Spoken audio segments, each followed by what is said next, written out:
and I will just welcome everyone in. Thank you all for being here for the keynote address of our 5th annual Weinberg College Career Summit. For those of you who don't know me from earlier in the day, my name is Cassie Petoskey, and I'm the director of the Waldron Student Alumni Connections Program, which is a program designed to help you all engage in career exploration, hone professional and networking abilities, and learn how to communicate the value of your arts and sciences degrees. And today I have the pleasure of welcoming Sarah Baca to the stage, who will introduce our keynote speaker, Amanda Saratsis. Sarah is a junior majoring in cognitive science. She's a member of the Waldron Connections Program Student Council, which meets quarterly to help bring the Waldron events to life throughout the year. She is passionate about exploring her own career options, as well as helping you all do the same. And in a moment, Sarah will introduce our keynote speaker, and she will also moderate questions at the end of today's session. So don't be shy in sending in any questions you may have now, as well as throughout the session.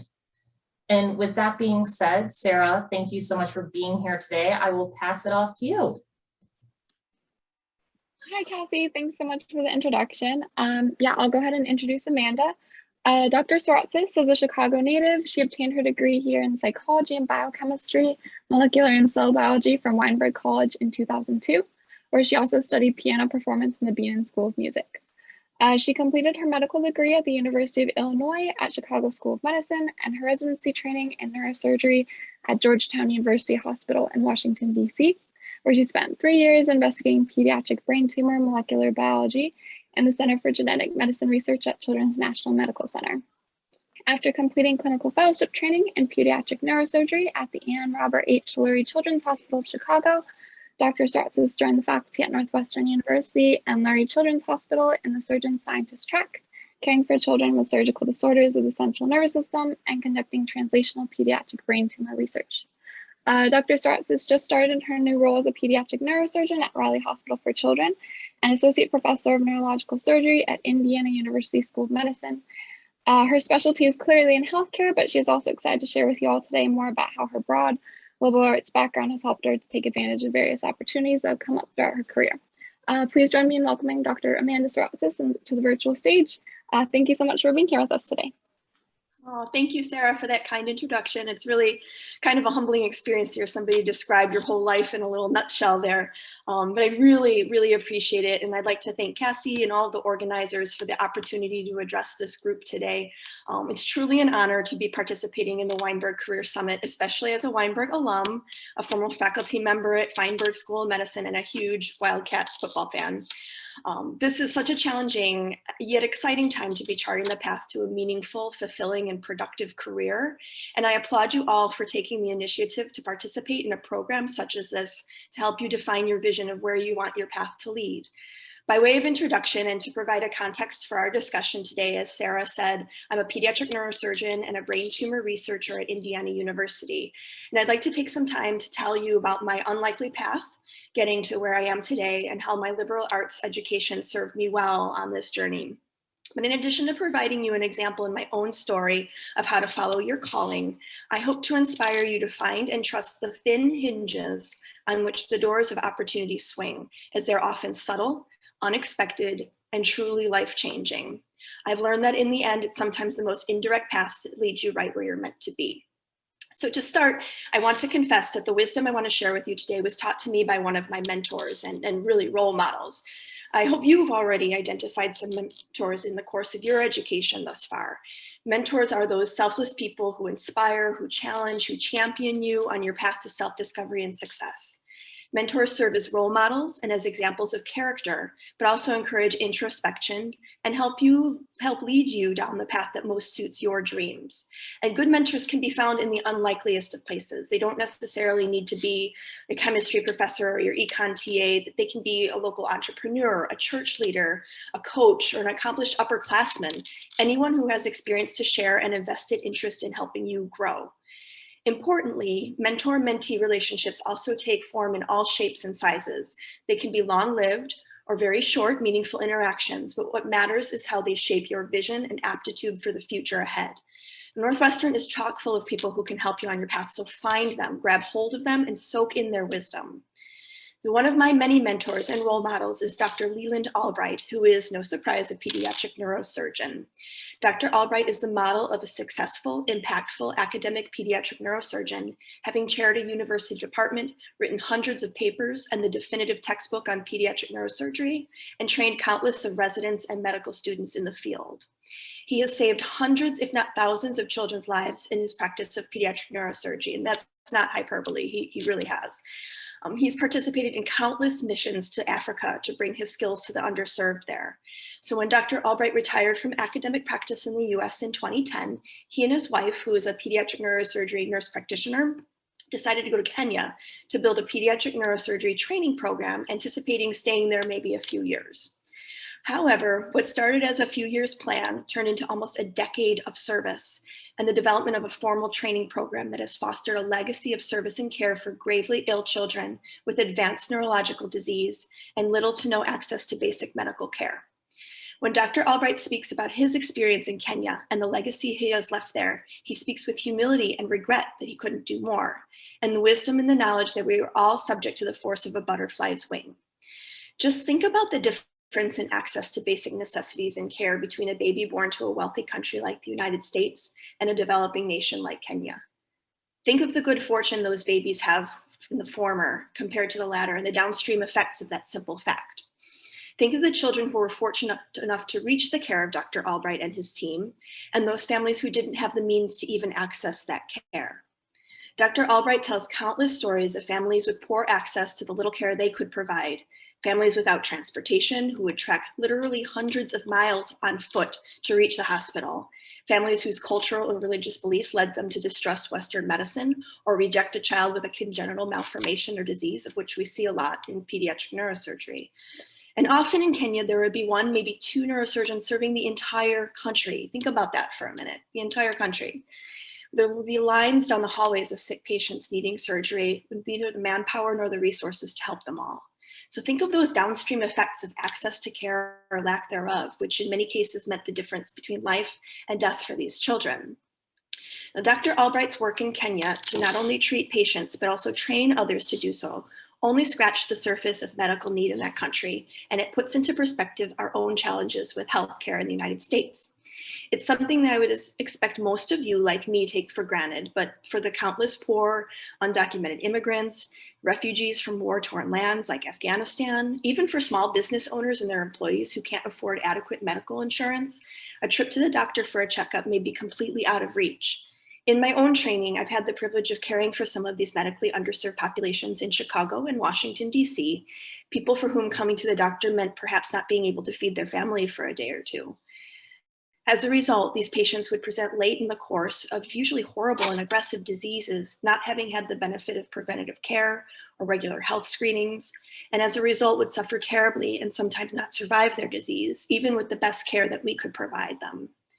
Another perspective, there is an Army base here in Indiana, some 100 miles from where I am in Indianapolis, that recently accepted over 1,000 Afghan refugees. Because of lack of access to basic medical care in that country, many of these individuals have not had vaccinations for basic communicable diseases. And as a result, we're seeing children with measles at Riley Children's Hospital. The measles, a disease that has been all but eradicated in the United States. How do we help these children? How do we safely care for them, not put our immunocompromised patients in the hospital at risk? These are difficult questions that raise political, civil, and ethical issues and deserve deep consideration and ongoing discussion, but they put into perspective the work that people do to serve underserved populations and what an uphill battle truly exists to bring parity to access to healthcare both home and abroad. So what does this have to do with my career path, you may ask, and how do these stories impact you as you begin your professional journeys? Well, Dr. Albright recently visited me in my office to share his experiences with me, and I asked that he sign my copy of my pediatric neurosurgery textbook. Now, you should know that this textbook is something like the Bible for pediatric neurosurgery. It is something I have read cover to cover multiple times. It is marked up with notes and highlights and anecdotes of patients that I have seen along the way throughout my career. Alongside the typical well wishes for my career, Dr. Albright also wrote that life turns on thin hinges, and this really gave me pause. I thought about the path that led this one man to Kenya, the path that his patients took to reach his care, the path that his trainees took to reach his teaching, and how serendipitous yet impactful those inflection points really are. I thought about my own life and my career path, and somehow how it led to having this giant in pediatric neurosurgery sitting in my office. How did I get here? Dr. Albright now serves as a Lutheran minister in the suburbs of Chicago and lectures Northwestern neurosurgery residents as part of their training curriculum. Through both these forms of ministry, he continues to impart his care and wisdom on those around him. We should all be so lucky to have followed such an impactful and meaningful life path, and should be aware of the inflection points in our own lives that can lead us to achieve that goal. So, as you consider your career path and really embark on your own life's journey, I want you to think about the inflection points in your lives thus far, those thin hinges upon which the doors of opportunity have swung for you, and which doors maybe stood closed. What were those crucial moments that led you to where you are right now? What were the seminal experiences that shaped who you are, what you love, where you excel, where you may have failed? I think about these in my own life all the time, and it helps give me perspective and purpose in who I am and what I do. And my life has had some pretty hard stops and U-turns, all of which contribute to who I am today, and without which I would not have the career I so enjoy now. So I'd like to take some time to share with you a bit of my own path, lest it helps you navigate your career trajectory. And spoiler alert, I made lots of mistakes and some interesting choices along the way, but in the end, things all turn out the way they're meant to be. So I was born the daughter of European immigrants in a working class neighborhood of Chicago. Even my family's arrival to the US was a struggle. My mother's side is from Lithuania, and my great-grandfather traveled by boat to the US and found work on the railroad system in Chicago. He sent money back home to my great-grandmother, Josephine, where she was caring for two small girls, my grandmother, Virginia, 3, and my great-aunt Ruth, 6 months, both of whom would later be Northwestern grads, by the way. Once they had enough money saved, my great-grandmother took the girls on a boat ride across the Atlantic to arrive at Ellis Island, eager to eventually travel to Chicago and reunite with my great-grandfather. Unfortunately, fate had other plans. It turned out they had forgotten to bring my great-aunt Ruth's birth certificate, so they were turned away at Ellis Island. They traveled back to Lithuania and waited for 3 years while my great-grandfather worked the railroads and the stockyards to save enough money for them to take the trip back to the US again. This was during the Russian occupation of the country, so life was not easy there, but my great-grandmother persisted and made do. Once they were able to afford another voyage, they climbed aboard another vessel and made the long trip across the Atlantic to New York. They arrived safely and were able to travel to Chicago to meet up with my great-grandfather, who at this point had worked his way up at the railroads and was making very decent pay. So it's hard to say if this is true, but my great-grandmother always said those extra yet unintended years in Lithuania were a blessing in disguise for my family. The girls grew a bit and learned the language in their native home. My grandfather worked twice as hard without the distraction of family and small children and was able to advance more quickly in his job. So it was probably harder for my grandmother to start first grade in Chicago, where they only spoke English and she only spoke Lithuanian, than if she had time in the country to learn language before starting school. My family reflects on this series of events as a blessing in disguise, an opportunity to spend a little more time in their home country, and a chance to appreciate that much more the opportunities that the US offered. My parents both grew up on the south side of Chicago, my paternal grandfather a pipe fitter, and my maternal grandfather a journalist of Medill training. There's a lot of purple in my blood. My paternal grandmother was a seamstress, making clothes for various companies, including Playboy bunny costumes for Hugh Hefner's girls, while my maternal grandmother worked as a community organizer in some of the same South Side Chicago neighborhoods that a young Barack Obama would later serve. They enjoyed a modest living in 3 flat homes full of multiple generations of relatives, lots of laughter and love. My parents grew up not 3 miles from one another, but only met later in college through a mutual friend. At that point, my father was working for the phone company, Illinois Bell at the time, later to become AT&T. He was a telephone operator, studying math at Loyola at night. On the weekends, he would drive a 2-hour drive to South Bend to see my mother, who was an urban planning student at St. Mary's College, the sister school in Notre Dame. After my mom finished grad school, they married, and a year later, I was born. Now, as a small child, I remember having everything I could ever want, but the reality was that my parents often struggled to find money for groceries and keep the heat on, given my dad's modest-paying job at the phone company and my mother's decision to stay home to raise me. Despite this, they still bought me an upright piano when I was only 3 years old. Neither of them played a musical instrument, but they did this because of the way I gently played the piano housed in the anteroom of my preschool at the time, and because of what they thought was a keen sense of musicality and tone in such a little person. They saw something in me, and they wanted to provide me an opportunity to pursue it. Little did they know at the time that my study of music would ultimately lead to my career as a surgeon. I grew up playing a number of instruments, singing, dancing, participating in musical theater, but piano was my first and true love. I wrote my first song at the piano when I was 4, a small child's simple tribute to my baby sister the day she was born. And as my family moved around the country for my dad's job, my mom always worked hard to find me the right teachers and support for my piano practice, even when I wasn't so committed and would rather play outside with my friends. When I was 9, I was accepted into the prestigious Music Center of the North Shore, which is now known as the Music Institute of Chicago, under the tutelage of the world-renowned teacher Emilio del Rosario. Now, I must pause here to pay tribute to Mr. D as a mentor and role model. Again, someone who had a seminal role in my development as a human being by virtue of his own talent and commitment to developing me as a pianist and a musician. I still have all my piano books from the time of my time as a student of Mr. Del Rosario, which extended into my college years, with the music marked up with his familiar and beautiful script. For me, Mr. D provided formative instruction and support and saw something in me when I doubted myself and my own talent. He taught me to really listen, to be humble, to keep trying even when things seemed impossible. And boy, sometimes these pieces seemed impossible. And to put myself out in the world, in front of people, even when I might want to hide. These were life lessons that for me ultimately led to my choice to study music in college, and they still resonate with me in my work today. So as much as I loved my music, as I progressed through school, it was clear that I was developing another love, science.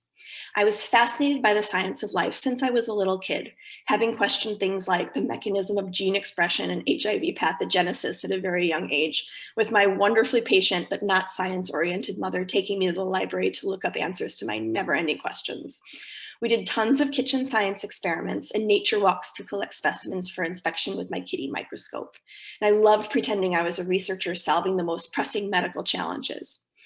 When it came time to choose AP classes in high school, it wasn't a question that I wanted to do all the science courses. My exposure to physics as a junior sealed my fate as a future scientist. It was the first time that I witnessed how natural phenomena could be quantified and characterized rationally and mathematically, and I was instantly hooked. So when I started searching for colleges, I honed in on physics and molecular biology programs, coupled with conservatories with piano performance programs as the right places for me. At the time, I was not quite sure what I would do with this particular combination of degrees, and neither were my parents, but they were very supportive, and I knew I wanted to obtain both. As you might imagine, there are only a handful of dual degree programs between the arts and sciences and good music schools, and you guessed it, Northwestern was one of the best. However, I was intent on getting as far away from my hometown as possible, which was a northwest suburb of Chicago called Schaumburg, known for its extensive strip malls and IKEA. So I applied and auditioned far and wide, but at the end of the day, I could not deny that Northwestern was the best fit for me, and thank goodness, because attending college there shaped the course of my life from there on. I had an incredible experience as a Northwestern undergrad. I made lifelong friends, learned about my academic strengths, biology and teaching, and my weaknesses, organic chemistry, and devoured knowledge at every turn. I had a wonderful piano teacher in the School of Music, Professor Marcia Bassitz, and I had the honor of delivering my freshman recital in Pick-Stager. I got a job as an undergraduate research assistant in the laboratory of Dr. Teresa Woodruff, who is now a world-renowned expert in oncofertility, and I TA'd for biology courses at multiple learning levels. One summer, I even worked in a rheumatology lab on the medical school campus in a building that would later house my own laboratory 15 years later. My time as an undergraduate in the lab solidified my interest in becoming a research scientist, and it gave me the tools I needed to excel in that role years later during my medical training and beyond. At Weinberg, I also enjoyed exposure to art history and philosophy, economics and mathematics, ethics and cognitive science, French, and more. The breadth of my liberal arts education has served me well through my life, making me more open to new ideas and ways of thinking, teaching me better compassion for and understanding of others, and exposing me to disciplines I otherwise would not have known I enjoy so greatly. And while my education at NU obviously gave me the academic tools to pursue my career in medicine, it also gave me tools that enrich my life in other ways. the ability, say, to enjoy on a deeper level my travel because I can speak the language, or to enjoy art and music in a different way because I studied the genres and artists, to understand nuances of world affairs that are going on today because of my study of literature and history. I truly believe that these things contribute to the well-rounded, rich life that I am now so fortunate to enjoy. As broad and enjoyable as my studies were, I progressed through my coursework and a few things became clear. I was not satisfied simply doing science in the lab, but also longed for a human application of the science I was learning. This realization led me to consider medicine as a career, something I had not considered before, and it stood at odds with a professional music career.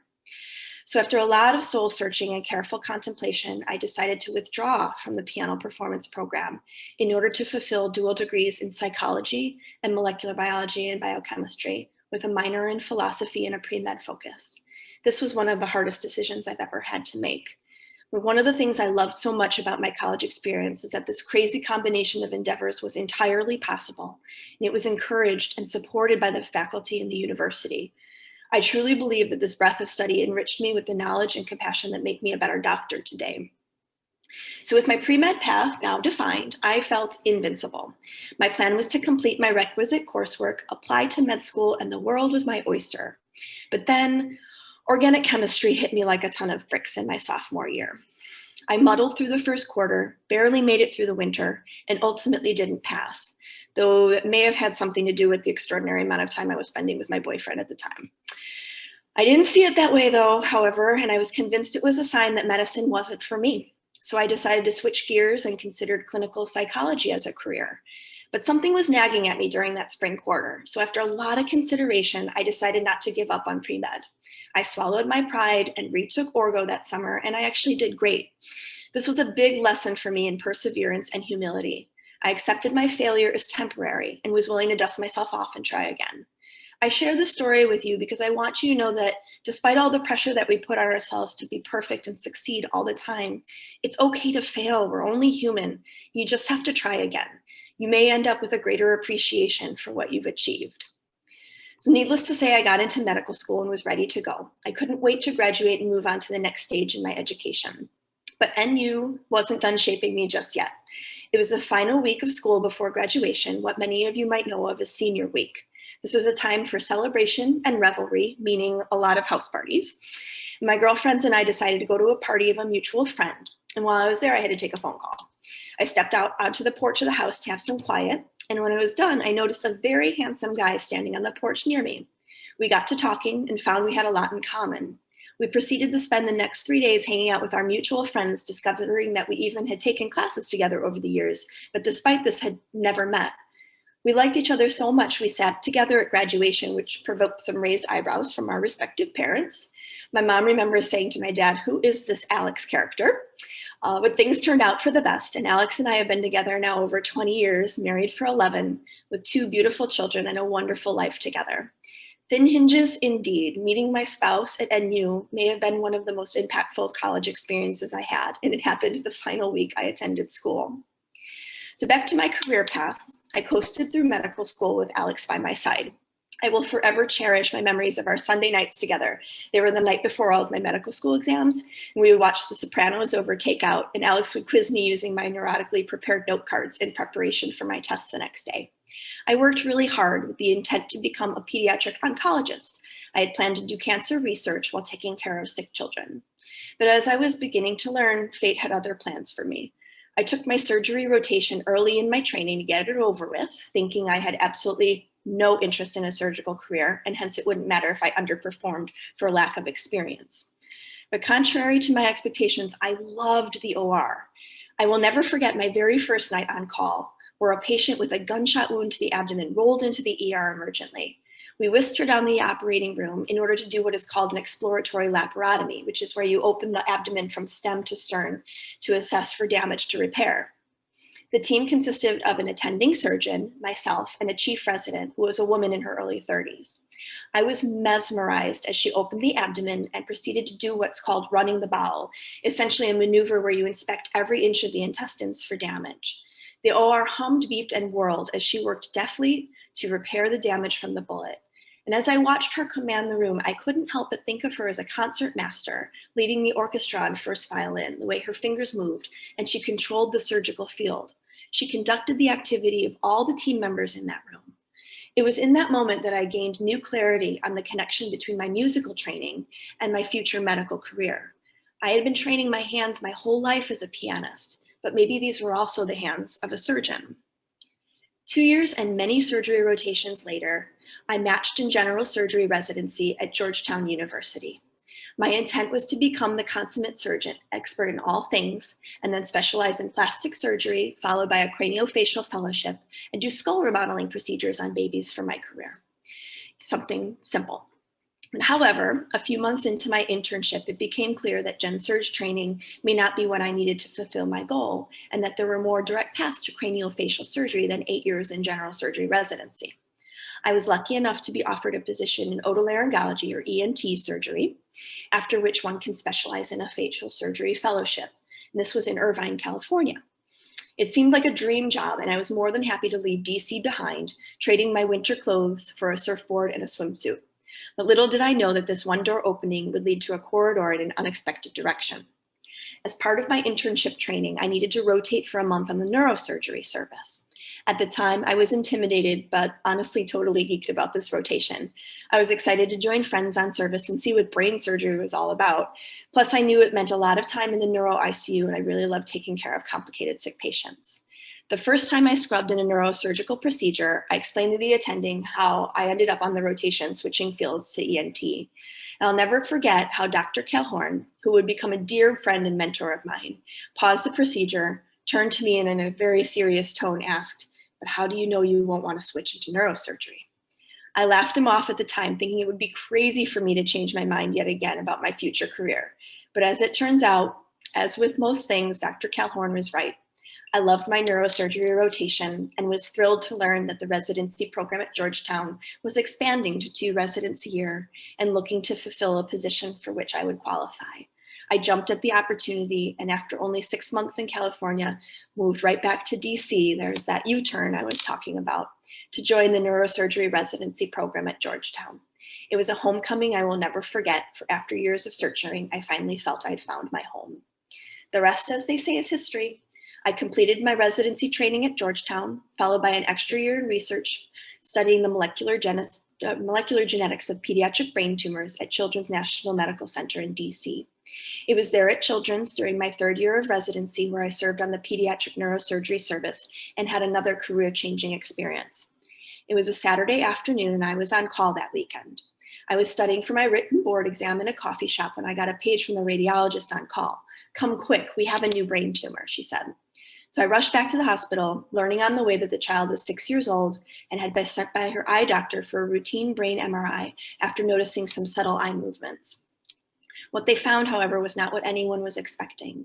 There was a large tumor taking up the area of the brainstem known as the pons. The pons is the relay center for all messages coming from the brain to the body and all the messages coursing from the body to the brain. It also houses the cell bodies of nerves that control facial and eye movement, as well as respiratory and cardiac drive. The term the radiologist used to describe this tumor was DIPG, diffuse intrinsic pontine glioma. I had never heard the term before, so I quickly looked it up online before I went to meet the child and deliver the news to her family, and I was horrified by what I learned. DIPG is an inoperable brain tumor that spreads and eventually takes over the pons and surrounding tissue. It tends to affect young children between the age of 6 and 9 and is uniformly fatal, with most children living just 12 to 18 months from diagnosis, even with our best treatments. The only treatment that seems to have any effect on the tumor is radiation therapy, and it doesn't prolong survival, but merely helps alleviate symptoms for 3 to 6 months before the tumor becomes resistant and grows anyway. Because of its aggressive and incurable nature, DIPG persists as the #1 cancer killer of children, despite over 45 years of clinical trials looking for a cure. Needless to say, this is one diagnosis that's very difficult to receive and deliver. So armed with this new and terrible knowledge, I went down to the MRI suite to meet the child and her family. We'll call her Audrey. And again, she was 6 years old, wearing pigtails, and eating a bag of potato chips as she idly swung her legs off the end of the exam table. Her dad sat to the side, anxiously awaiting the MRI findings. I introduced myself as a neurosurgery resident on call, and his eyes widened. Surgery, he asked. She's not here for surgery. As the unwelcome bearer of new brain tumor diagnoses before, I expected this response and assured him that I was not here to recommend a surgery, but rather to discuss what we had found on MRI. I asked some questions about what led to the scan, if they'd noticed other changes. He told me no, it was just the left eye that wouldn't look out to the left as it should, and it had been going on for a few weeks. I gently told him this made sense based on the MRI findings. Then I took a deep breath and told him what we found was a tumor in Audrey's brainstem, that I had reviewed the imaging with the radiologist, that the tumor is diffuse and intrinsic to the brainstem, so it cannot be safely removed with surgery, and she would instead need to start radiation right away. The dad stared at me blankly, and Audrey paused, munching on her chips. "What does that mean, Daddy?" she asked him. I waited to see what he would tell her, taking his lead on how to distill this diagnosis to a 6-year-old. He was silent and stunned, trying to process himself what I had just shared. "I don't know," he told her slowly, and then he turned back to me and said, "You're going to have to call her mother." So Dad shared with me that Mom was home with their other child and was 36 weeks pregnant. As I left the room to make the call, I turned back to them and said, "Why don't you take Audrey to the cafeteria for some ice cream?" "That sounds good," she said, a huge smile crossing her face. It was then I noticed some asymmetry in her facial muscles, a subtle sign that the tumor was now big enough to disrupt facial movement. It was only a matter of time before it made it difficult for her to walk, talk, and swallow. I needed to arrange care with the neuro-oncologists, and fast. As they headed off to the cafeteria, I sat down at the MRI desk to call Audrey's mom. Having only learned about DIPG that day myself, I was nervous about whether I'd be able to answer her questions or give her any comfort or reassurance at all. Once I built up the nerve, I made the call. "Is this Audrey's mom?" I asked the female voice on the other line. "Yes, it is," she replied. I introduced myself as a neurosurgery resident on call and told Mom Audrey is doing fine, but Dad asked I give you a call to discuss what we see on the MRI. "Okay," she said slowly, with fear creeping into her voice. I carefully explained that the MRI showed a brain tumor, that it's not something that we could remove, and we need to give her radiation to shrink it before it causes more symptoms. What I heard on the other end of that line is a sound I will never, ever forget. A mother's desperate wail, her voice cracking with heartbreak. It still upsets me to this day. And the phone crashing to the floor. There were voices, a scurrying sound, and then a small voice that said, "Mama fell down." Another voice came through on the line, said hello, and I said, "Yes, I'm Dr. Saratsis. I'm here at Children's National with Audrey. Is everything okay?" The voice on the other line said, "Oh, this is Audrey's grandmother. We're okay, but I think I need to call Mom's doctor now." Feeling guilty for being the bearer of such bad news, I of course got off the phone quickly, but I will never forget the feeling of helplessness I felt that day, as there was nothing I could do, nothing I could offer this family or this child to ease their pain or change the course of her disease. In neurosurgery, we deal with many grave diagnoses: traumatic brain injury, metastatic cancers to the central nervous system, ruptured aneurysms, and more. And I had experience dealing with all of these, of talking with families and making a surgical plan.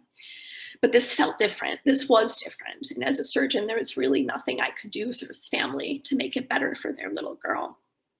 So despite treatment, Audrey passed away from progressive disease 9 months after her DIPG diagnosis.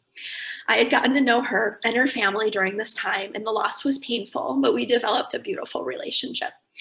I like to think that her legacy lives on in more ways than one.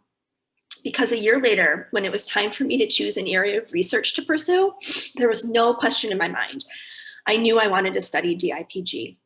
And as serendipity would have it, there was a young proteomics researcher named Javad Nazarian at Children's National who was just setting up a new lab and who had an idea. What if we could find tumor-related proteins in the cerebrospinal fluid of children with brain tumors? And what if those proteins could tell us more about the biology of the tumor and its response to therapy or lack thereof? The only problem was Javad didn't know how to get CSF to study. Enter a neurosurgery resident with the technical ability to place CSF access devices and do lumbar punctures. It was a match made in heaven, and I believe Audrey helped us find each other. During my research year, Javad and I subsequently published the first report on detection of tumor proteins from children with high-grade gliomas, including DIPGs. This study, for the first time, explained or just suggested that there may be molecular subgroups of DIP tumors that might explain why some respond better to therapy than others. Motivated by our findings and knowing the grave need for better treatment for children with DIPG, I continued to work in Javad's lab through the remainder of my residency, then did a research fellowship to complete our next project, which was the first report on the molecular biology of rare postmortem DIPG tissue specimens. That's the basis of the work that I do now in my lab. We continue to collaborate on multiple projects to this day, and it's hard work, and I'm sad to say that in my time as an attending, I've lost 14 additional children to DIPG. We have much more work to do, but we're committed to changing the course and prognosis of this disease through our ongoing research. During my research fellowship, I matched to a clinical fellowship at Lurie Children's and stayed on there as faculty after graduating. I was hired in a surgeon scientist role, my dream job, where I spend 50% of my time in clinical practice as a pediatric neurosurgeon at Lurie and 50% of my time running a pediatric brain tumor laboratory at Northwestern Weinberg School of Medicine. When I started my job as an attending, the neurosurgery was the easy part. As a result of my clinical training, I was like a well-oiled machine when it came to operating and decision-making. But it was the integration of my research with the clinical practice and the building of a lab, which was the formidable challenge for me. Again, my undergraduate experience of juggling multiple plates at the same time really helped me navigate the stage of my career, and I truly enjoyed the challenge. Indeed, I've spent the last 8 years learning the art and science of pediatric neurosurgery and building a research enterprise, which is much like running a small business. In my career, we've made great discoveries in the lab, which I hope will someday change the way we diagnose and treat the most deadly of pediatric brain tumors. And I've had the opportunity to cure children of brain cancer and save lives of children with traumatic brain injuries. I've also lost patients to devastating tumors and other neurological disorders along the way, which has proven to be a difficult and humbling aspect of my job. I often think of my mentors, Drs. Albright, Calhorn, Parsa, and others, in those moments, as they've all taught me about the challenges and privilege of taking care of patients with neurosurgical disease. When I look to the future, it's hard not to think about the past. And when I think about the path that led me to where I am today, I can't think of another way it could have been possible. All the puzzle pieces seem to fit. There have certainly been failures and loss along the way, but that has made me stronger and often forced me to look in new directions, has led to new possibilities I otherwise would not have considered. I was lucky to continually find myself in rich academic environments where I could explore new opportunities and interests. And taking care of my young patients, particularly small children with brain tumors, has made me infinitely grateful for my own healthy children and taught me that every day is a gift. So as you go out to course your own trajectory in your career and your life, I would say to remember what you value, be open to new experiences and ideas, and be willing to take risks and fail. Life turns on thin hinges, and sometimes it's those unlikely and unexpected outcomes which turn out to be the most rewarding, meaningful, and impactful. Remember that being in a place like Northwestern offers you endless possibilities, and there's no one right path to where you're meant to be. I wish you all joy and success as you chart your own paths, and to remember to embrace the journey as it has much to teach you. Thank you for the opportunity to address you all today, and best of luck in your studies and endeavors.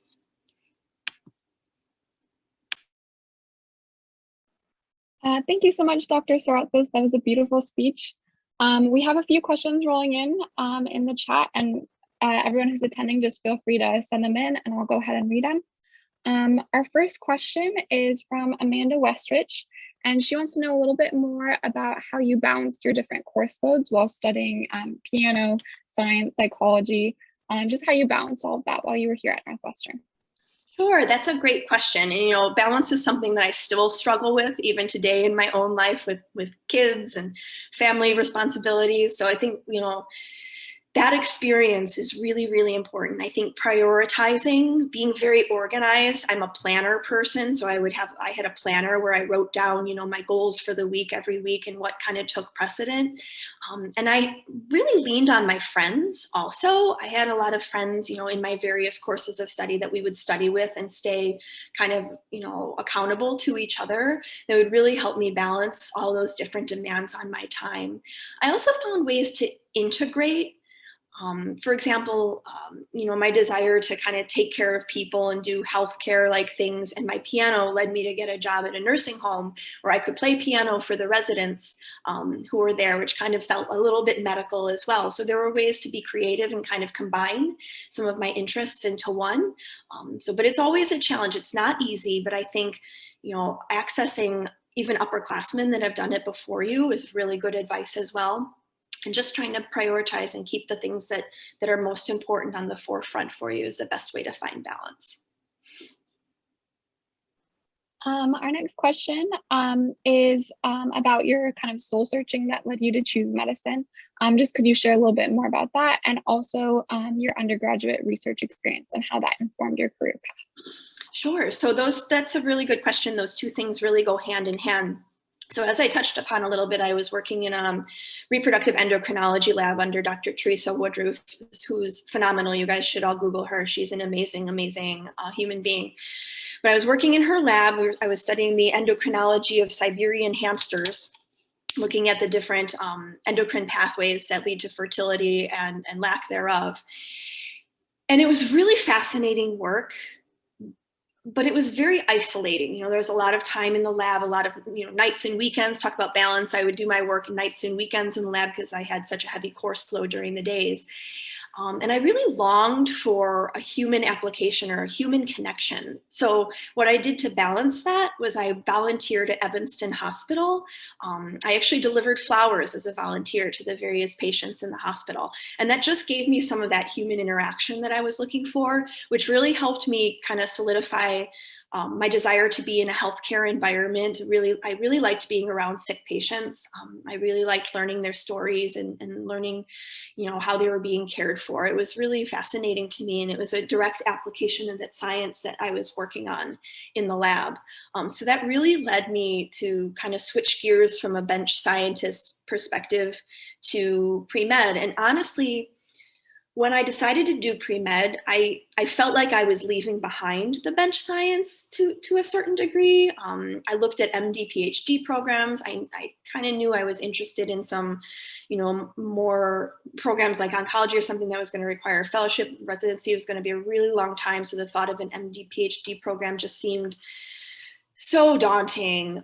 So I kind of thought that I was leaving the basic science behind, which wasn't true. I was able to stay in basic science all through medical school, and as you've heard, through my residency as well. And that led me to be able to, keep a lab with the best of them, with my colleagues who are PhD researchers or MD, PhDs.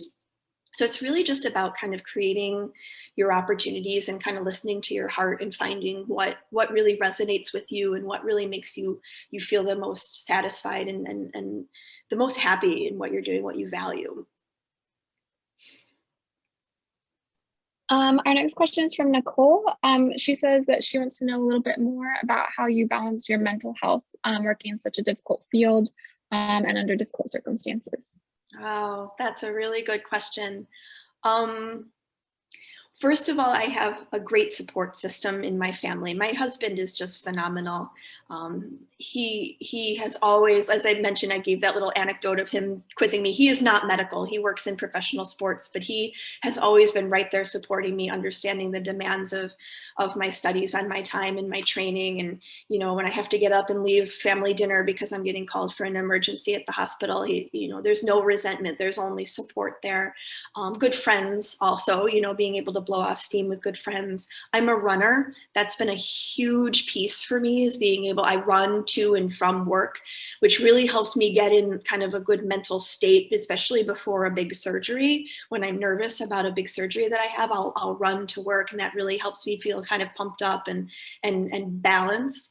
I started doing yoga in residency because I was so stressed out, and that has really helped me a lot. I learned some breathing exercises that I would actually use on the hospital wards when I would get super stressed out. But I think it is changed now as an attending, now that the responsibility is mine and the patients are mine and these families are mine. It's really hard. I would be lying. I would be remiss to say that it's not. And it's been even harder since I had my first child when I was in my fellowship training. And that first case that I did coming back, having my own healthy baby at home and taking care of somebody's sick baby, was excruciatingly difficult. So having people to talk to has been really, really important for me over the last 9 years as an attending, because it's really, really easy to get overwhelmed. It's really easy to take everything in and keep it locked away, and it's not healthy.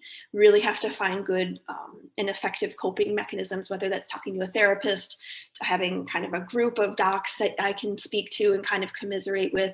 I have found that I really, really need that, because we see some really terrible, heart-wrenching things. We have to guide families through some really tragic things. And it's hard not to take pieces of that with you, and that wears on you. So I think that that's a really insightful question. And the short answer is it's tough, but the long answer is that you really have to be very, very intentional about building up support systems to take care of yourself. Thank you so much. We don't have anything else in the chat. I'm going to wait a few seconds here. We're also at the time limit. I'm going to wait a few seconds just in case anyone has any last minute questions for us. Thank you so much for being here today, though. And thank you to everybody else for attending. Our next panel is going to be an informal networking session at 3. So you guys can find the Zoom link to the next session in the chat tab. I don't see any more questions, so I think we're good for today. Thank you so much for speaking to us today, Dr. Saratsis. You had a great speech, and it was great to hear about your experience and your career. So thank you so much. Thank you. Thanks for the opportunity. Good luck with the rest of the seminar, everyone.